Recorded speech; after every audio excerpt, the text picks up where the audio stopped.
नमस्कार, FT live में आपके साथ मैं हूं सिमरन कौर। जिले के गोसाईगंज विधानसभा सीट पर भाजपा प्रत्याशी के समर्थन में प्रचार करने पहुंची अपना दल के अध्यक्ष व केंद्रीय मंत्री अनुप्रिया पटेल ने अपील किया कि पूर्व विधायक इंद्र प्रताप तिवारी की पत्नी वर्तमान प्रत्याशी आरती तिवारी का परिवार आज संकट में है और 27 फरवरी को जनता अन्याय करना होगा। दरअसल गोसाईगंज विधानसभा के समर्थन में प्रचार करने पहुंची केंद्रीय मंत्री अनुप्रिया पटेल ने जनसभा को संबोधित करते हुए कहा कि शोषितों, वंचितों, निर्बल को मुख्य धारा में जोड़कर देश में मोदी व प्रदेश में योगी ने एनडीए शासनकाल में विकास की रफ्तार को आगे बढ़ाते हुए बदलाव किया। पिछली बार 2017 में जब गोसाईगंज के करनाईपुर में सभा करने आई थी तो मैंने आप सबसे अपील किया था कि इंद्र प्रताप तिवारी खब्बू को जिताकर घोड़ी चढ़ाने का कार्य करिए। आप लोगों ने उन्हें चुनाव जिताया और आरती तिवारी के साथ विवाह बंधन में बंधे। आज उनका परिवार संकट में है। आप लोगों से अपील करने आई हूं कि आरती तिवारी को 27 को चुनाव जिताने का कार्य कीजिए। वहीं अनुप्रिया पटेल ने कहा कि हमें पूरे प्रदेश में सपा गठबंधन का सूपड़ा साफ करना है।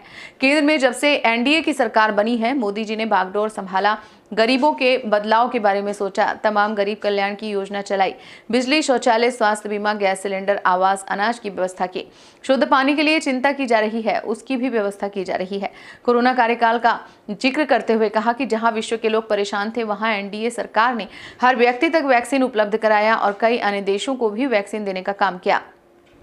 जहां पूरी दुनिया की अर्थव्यवस्था की रफ्तार धीमी हो गई थी, वहां देश ने विकास की रफ्तार आगे बढ़ाते हुए एक्सप्रेसवे, हाईवे व सड़कों का जाल बिछाया और देश के कोने कोने को मुख्य धारा से जोड़ा। जब मैं स्वास्थ्य राज्य मंत्री बनी तो आपके जिले में भी मेडिकल कॉलेज बना। प्रदेश में अब तक 60 मेडिकल कॉलेज बन गए हैं। बता दें, गोसाईगंज विधानसभा क्षेत्र के तारून में परशुराम वर्मा स्मारक महिला महाविद्यालय के मैदान पर भाजपा अपना दल व निषाद पार्टी की संयुक्त प्रत्याशी के समर्थन में जनसभा को संबोधित करने पहुंची थी।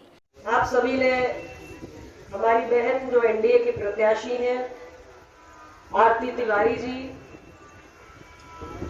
अभी कुछ क्षण पहले आपने इनके हृदय के उद्गारों को सुना। आज ये बहुत संकट के दौर से गुजर रही हैं। इनका परिवार संकट में है और एक महिला होने के नाते इनकी मनोदशा हम सभी समझ सकते हैं। मैं इससे पहले भी जब 2017 का चुनाव हुआ था, तब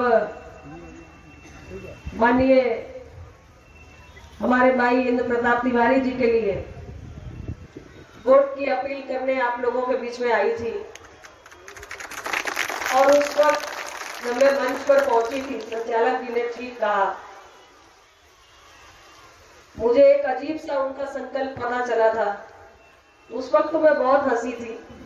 मैं मंच पर बैठी तो मेरे अपना दल के साथी मेरे पास आए। उन्होंने कहा, बहन जी आपको एक बात बतानी है। मैंने सोचा कोई बड़ी जरूरी बात होगी। मैंने कहा बताइए। उन्होंने कहा ऐसा है कि हमारे खब्बू जी ने कहा है कि भाई जब तक मैं विधायक नहीं बन जाऊंगा मैं शादी नहीं करूंगा। मैंने तो ऐसा अजीबोगरीब संकल्प पहली बार सुना। मैंने कहा खब्बू भाई आपने तो बड़ी अजीबोगरीब बात कर दी।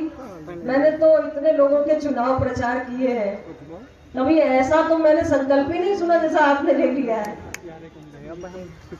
फिर उस वक्त खैर माहौल इतना खुशनुमा हो गया था तो मैंने तो जनता से और कुछ कहा ही नहीं। मैंने कहा कि भाई हमारा दूल्हा घोड़ी चढ़ जाए, आप वोट दे दो। और उसके बाद आप सबने उनको ढेर सारा आशीर्वाद दिया। यहाँ से विधायक चुनकर वो पहुंचे, उनका विवाह हुआ हमारी बहन आरती जी से। मुझे तब भी आने का अवसर मिला और मैं निरंतर इसी प्रकार आप लोगों के बीच में बिछाकर और हर जिले में एक मेडिकल कॉलेज की स्थापना हो, इस लक्ष्य को लेकर सरकार आपके जनपद को भी मेडिकल कॉलेज की सौगात मिली। मैं स्वास्थ्य राज्य मंत्री बनी थी, उस वक्त की बात है कि आपके जनपद में भी मेडिकल कॉलेज की शुरुआत करने का सरकार ने संकल्प लिया था। आज उत्तर प्रदेश के अंदर 60 मेडिकल कॉलेज बनकर तैयार हो गए। सामान्य बात नहीं है, सामान्य उपलब्धि नहीं है। जो सरकार आम जनमानस के भविष्य को उज्जवल बनाने के बारे में सोचती है, हर परिवार में खुशहाली आए ऐसा सोचती है, वो सरकार इस तरीके से काम करती है। जानते हैं कि कोरोना के संकट काल में सरकार ने कैसे एक एक व्यक्ति तक वैक्सीन पहुंचाने के लिए मशक्कत की है। हमारे स्वास्थ्य कर्मियों ने, डॉक्टर्स ने कितना बढ़ चढ़ के काम किया है। हमारे देश में स्वदेशी वैक्सीन विकास किया गया, खुद बनाई गई, देश के करोड़ों लोगों तक पहुंचाई गई और दुनिया के तमाम देशों को भी देने का काम हमने किया। कुल मिलाकर लब्बोलवाब यही है कि एनडीए की सरकार प्रदेश के विकास के प्रति समर्पित है और उत्तर प्रदेश की जो विकास यात्रा प्रारंभ हुई है ये और आगे बढ़नी चाहिए। आज उत्तर प्रदेश में एक सुरक्षित माहौल है, बड़े पैमाने पर आधारभूत संरचनाओं का निर्माण हो रहा है, बड़े बड़े उद्योगपति यहाँ निवेश करना चाहते हैं। जब बड़े बड़े उद्योग यहाँ आएंगे तो नौजवानों के हाथों में रोजगार भी होगा और हर परिवार तक समृद्धि और खुशहाली पहुंचेगी, ऐसा हमारी सरकार सोचती है और इसका पूरा रोड मैप बनाने का काम हमारी सरकार कर रही है। लेकिन एनडीए की सरकार बनेगी तब जब एक एक सीट पर एनडीए गठबंधन के प्रत्याशियों की जीत सुनिश्चित होगी। और आज आपके इस विधानसभा क्षेत्र गोसाईगंज से हमारी एनडीए की प्रत्याशी बहन आरती तिवारी जी हैं। ये सार्वजनिक जीवन में कभी नहीं। एफटी लाइव के लिए संवाददाता सतीश यादव की रिपोर्ट।